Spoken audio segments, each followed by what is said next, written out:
इस वीडियो पे एक ऐसा फंडामेंटल स्ट्रॉन्ग इंपॉर्टेंट कंपनी की शेयर के बारे में कल जैसे ही बाजार ओपन होगा यानी शार्प 9:15 पे आपका कड़ी नज़र होना चाहिए ये इंपॉर्टेंट कंपनी की शेयर के ऊपर। इसके पीछे भी एक बहुत बड़ा रीज़न है जिसके ऊपर बेस करके मैं आपको बोल रहा हूँ कल मोस्ट प्रॉब्ली इसके अंदर करेक्शन होने का चांस है। मोस्ट प्रॉब्ली इसलिए बोल रहा हूँ क्योंकि 100% मार्केट में गारंटी तो कुछ भी नहीं है, ठीक है। जो सारे डेटा जो सारे न्यूज़ निकल के आए उसके ऊपर बेस करके ये मैं आपको कह रहा हूँ।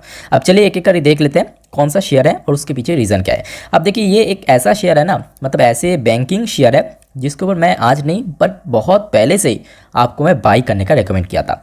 कंपनी का नाम है IDFC फर्स्ट बैंक लिमिटेड, जबकि आज भी शेयर के अंदर 1.31% गिरावट में क्लोजिंग दिया 94.25 रुपीज़ पे। अब बात यह है कि आज बाजार क्लोज हो जाने के बाद इसके QIP से रिलेटेड कुछ इंपॉर्टेंट अपडेट्स आया। तो आप देख सकते हो न्यूज़ का headline IDFC first bank likely to raise 3000 crore via QIP। उसके साथ साथ दोस्तों उसका प्राइस बैंड पे अनाउंसमेंट किया। अब देखिए यहाँ पे जो कि मेंशन किया कि प्लानिंग, क्योंकि यहाँ पे कोई कंफर्म नहीं है, कल के अंदर दोस्तों ये न्यूज़ आ सकता है, जिस वजह से आज भी हमने देखा कि शेयर में थोड़ा बहुत करेक्शन हो सकता है। और ये दोस्तों बहुत ही ट्रस्टेड सोर्स की तरफ से ये न्यूज़ निकाल गया है, ठीक है। ये देखिए private sector bank IDFC first bank is reportedly planning to raise 3000 crore via qualified institutional placement, यानी QIP के थ्रू दोस्तों ये फंड रेज होगा 3000 करोड़ के आसपास। आप देखिए क्योंकि देखिए एक बहुत ही ट्रस्टेड सोर्स है, इसके थ्रू ये खबर निकल के आया, जिस वजह से इसका जो प्राइस बैंड है वो भी दोस्तों अनाउंसमेंट कर दिया ये सोर्स की तरफ से। आप देख सकते हो इसका प्राइस बैंड मोस्ट प्रॉब्ली 90 से लेकर 91 रुपीज़ के थ्रू यहाँ पे QIP के थ्रू फंड रेज किया जाएगा, जो कि ऑलमोस्ट अगर देखा जाए 3 से 4% डिस्काउंटेड प्राइस पे आज, जहाँ पे मतलब 3 अक्टूबर आज जहाँ पे शेयर क्लोजिंग दिया था 94.25 पे, उससे अगर हम कंपेयर करें तो ऑलमोस्ट 3 से 4% डिस्काउंटेड प्राइस में। अब आपके दिमाग में ये जरूर आया होगा कि सर QIP के थ्रू जब कंपनी फंड रेज करते है उसमें गिरावट क्यों होता है। तो देखिए सबसे पहली बात, ये कोई कंपनी या कोई बैंक हो सकता है। तो कंपनी या बैंक हो जब अपना फंड रेज करता है ये दो ही तरीके से कर सकते हैं, या तो इक्विटी शेयर को बेच के, दूसरा बॉन्ड स्केल करके, ठीक है। इक्विटी शेयर बेच के जैसे कि QIP हो गया, जैसे कि APO हो गया, जिसके द्वारा फंड रेज कर सकते हो। अब देखिए इक्विटी शेयर को बेच के जब कोई बैंक्स या कंपनी फंड रेज करता है उसमें हमेशा डिस्काउंटेड प्राइस में किया जाता है। जैसे कि आज हमने देखा यहाँ पे IDFC फर्स्ट बैंक का जो QIP का प्राइस मोस्ट प्रॉब्ली 90 से लेकर 91 रुपीज़ हो सकता है, जो कि आज जहाँ पे क्लोजिंग प्राइस दिया उससे लगभग 3-4% नीचे। बट बॉन्ड्स के थ्रू जब कोई कंपनी या बैंक फंड रेज करता है उसमें हमेशा प्रेजेंट वैल्यूएशन, ठीक है, प्रेजेंट वैल्यूएशन जांच जो चल रहा है उसके ऊपर ही दोस्तों किया जाता है। तो जिस वजह से इक्विटी शेयर के थ्रू जब कोई भी कंपनी इस प्रोसेस में फंड रेज करता है, जैसे कि QIP हो गया, APO हो गया, तो हमेशा शेयर में गिरावट होता है। बॉन्ड्स के थ्रू जब कोई कंपनी फंड रेज करता है उसमें हमेशा तेज़ी देखने को मिलता है। तो अब देखिए कल अगर दोस्तों ये कंफर्म हो गया ना, कंफर्म हो गया तो मैं आपको और एक वीडियो में आगे हम अपडेट दे देंगे, बट मोस्ट प्रॉब्ली देखिए ये होने का चांस सबसे ज़्यादा है। तो जिस वजह से कल IDFC फर्स्ट बैंक के ऊपर आपका सबसे ज़्यादा नज़र होना चाहिए। उसके साथ साथ मैं आपको बोलूँगा, सबको बोलूँगा कि अगर आपके पास शेयर नहीं है तो ये आपके लिए एक प्राइम अपॉर्चुनिटी हो सकता है, क्योंकि इससे बड़ा मौका आपको नहीं मिलेगा। ऑलरेडी हमने देखा शेयर 100 रुपये के आसपास अपना ऑल टाइम हाई टच किया था, ठीक है। फिर भी आज की डेट पे देखिए शेयर अपने ऑल टाइम हाई से नियर अबाउट 6% डिस्काउंटेड प्राइस में मिल रहा है।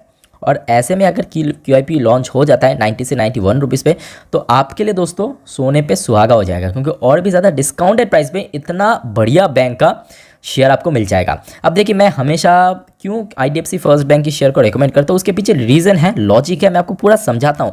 तो आपको देखते जाइए, पूरा A to Z आपको समझ आ जाएगा।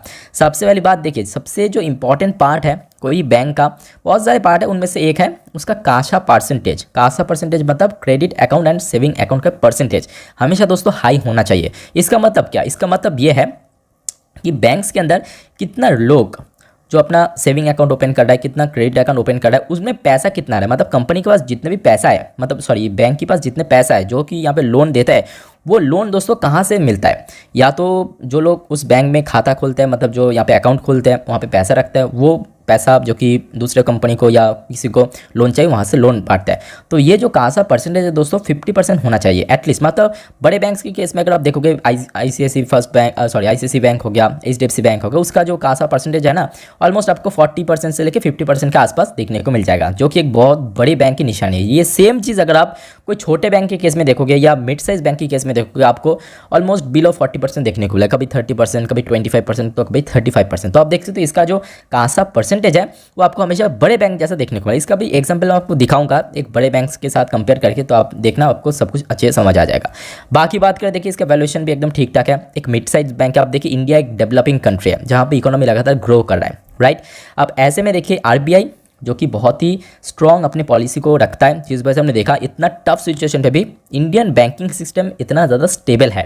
मतलब जहाँ पे दूसरे देश की अगर हम बात करें, डेवलप्ड कंट्री, डेवलप्ड नेशन जैसे कि यूएस हो गया, यूके हो गया, जर्मनी हो गया, यहाँ पे दोस्तों धज्जियां उड़ गया। बैंकिंग सिस्टम था, एक के बाद एक बैंक्स के अंदर कोलैप्स देखने को मिला था क्वार्टर 2 के भीतर, क्वार्टर 1 के भीतर भी।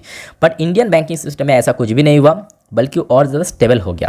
तो ये एक बहुत बड़ा रीज़न है कि बैंकिंग सेक्टर में इन्वेस्ट करने का। उसके साथ साथ देखिए सपोज आज की डेट पे अपने एचडीएफसी बैंक में इन्वेस्ट किया, मैं ये नहीं बोल रहा हूँ कि ये गलत है, बट एचडीएफसी बैंक एकदम ठीक ठाक है, बट यहाँ पे आपको रिटर्न्स काफ़ी कम मिलेगा। जैसे कि आपका पैसा बहुत ज़्यादा सेफ एंड सिक्योर रहेगा, उसके साथ साथ रिटर्न्स का प्रोफाइल भी काफ़ी डाउन हो जाएगा। आप पूछोगे क्यों डाउन होगा, ऑब्वियसली बड़े बैंक है, इसमें जो टोटल मार्केट कैप है एचडीएफसी बैंक का ऑलमोस्ट 12 लाख करोड़ के आसपास, और इसका अगर मार्केट कैप की बात करें ऑलमोस्ट 64,000 करोड़ के आसपास।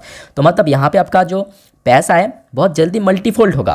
पहले मेरे बात को पकड़ने की कोशिश कीजिए, यहाँ पे आपका पैसा जो है बहुत जल्दी मल्टीफोल्ड होगा। उसके साथ साथ इसका वैल्यूएशन भी बहुत ही डिसेंट है, 23 के आसपास पी रेशियो। फेस वैल्यू की बात करें 10 रुपये फेस वैल्यू वाला शेयर है। बाकी बात करें जो दूसरे देखिए इसका जो नेट इंटरेस्ट इनकम भी सालाना बहुत अच्छा है। उसके साथ साथ अगर हम बात करें प्रोमोटर होल्डिंग भी लगातार इंक्रीज़ हो रहा है। पहले इसका प्रोमोटर होल्डिंग ऑलमोस्ट 36 के आसपास था, 36%, अभी इंक्रीज़ होते होते ऑलमोस्ट नियर अबाउट 40% के आसपास पहुंच चुका, जो कि एकदम परफेक्ट है। बाकी अगर हम बात करें इसका नीम बढ़िया है, सारी चीज़ मतलब ऑलमोस्ट अगर हम पैरामीटर वाइज बात करें, आपको एक बार दिखाता हूँ नीचे चल के और भी कुछ पैरामीटर्स, जैसे कि किधर गया किधर, ये देखिए आरओई की बात करें, आरओए की बात करें, नेट एनपी की बात करें, लगातार ड्रॉप हो रहा है। सबसे अच्छी बात लगातार ड्रॉप हो रहा है। ये देखिए नीम मतलब नेट इंटरेस्ट मार्जिन, ये देखिए ये भी काफ़ी बड़े हैं, चाहे 1 साल की बात करें, 3 साल की बात करें, 5 साल की बात करें।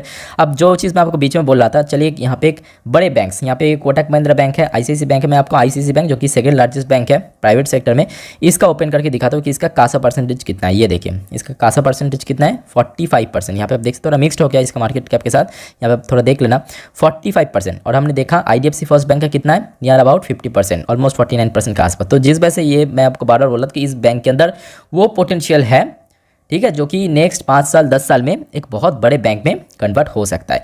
उसके साथ साथ हमने क्या देखा, जहाँ पे पब्लिक गलती करता है कहाँ पे है कि जहाँ पे उनको सेल नहीं करना चाहिए वहाँ पे सेल कर देता है, बाद में रिग्रेट करता है। और वहीं पे अगर हम बात करें मार्केट का जो बड़े इन्वेस्टर्स हैं वो लोग खरीदता है। जैसे कि देखिए कंपनी की प्रोमोटर खुद इसमें इन्वेस्ट किया, देखिए 36% के आसपास टेक था, आज की रेट पे बढ़ते बढ़ते ऑलमोस्ट 40% हो चुका है। सेम चीज़ अगर आप देखोगे, देखिए एफआईएस के पास पहले स्टेक कितना था लास्ट ईयर जून क्वार्टर में, ऑलमोस्ट 11%, आज देखिए ऑलमोस्ट दुगना के आसपास हो चुका है, 20-21% हो चुका है। सेम चीज़ अगर आप देखोगे, ये देखिए डीआईएस ने भी मार्च क्वार्टर पे थोड़ा बहुत यहाँ पे लगातार डाउन करने के बाद फिर से देखिए इंक्रीज़ कर लिया अपने स्टेक को। और बेचा कौन, ऑब्वियसली ये जो शेयर खरीदा है बड़े इन्वेस्टर्स, बेचेगा तो कोई ना, बेचा है दोस्तों हमारे प्यारे कौन, रिटेल इन्वेस्टर्स। देखिए रिटेल इन्वेस्टर्स के पास इस समय 38% का स्टेक था, जो कि आज के डेट में ऑलमोस्ट 10-11% स्टेक रिड्यूस हो चुका है। तो जिसके ऊपर बेस कर मैं बोल रहा हूँ कि अगर आपको मतलब QIP अगर लॉन्च भी हो जाता है दोस्तों, मैं आपको अपडेट तो दे दूंगा जरूर, उसके लिए प्लीज़ सब्सक्राइब करके जरूर रखना चैनल को। और उसके साथ साथ अगर कल शेयर के अंदर अगर 90 से 91 रुपीज़ के आसपास पहुँच जाता है, तो मैं आपको बोलूँगा जरूर इसके साथ जा सकते हो। कंपनी मतलब बैंक जो है लॉन्ग टर्म के लिए टॉप नॉच बैंक है, एक क्लास बैंक है। मैं खुद भी इसमें इन्वेस्ट करने का कल प्लान करूँ अगर ठीक ठाक लेवल पे मिल गया तो। बाकी इस वीडियो को वाइंड अप करता हूँ, मिलते हैं नेक्स्ट वीडियो।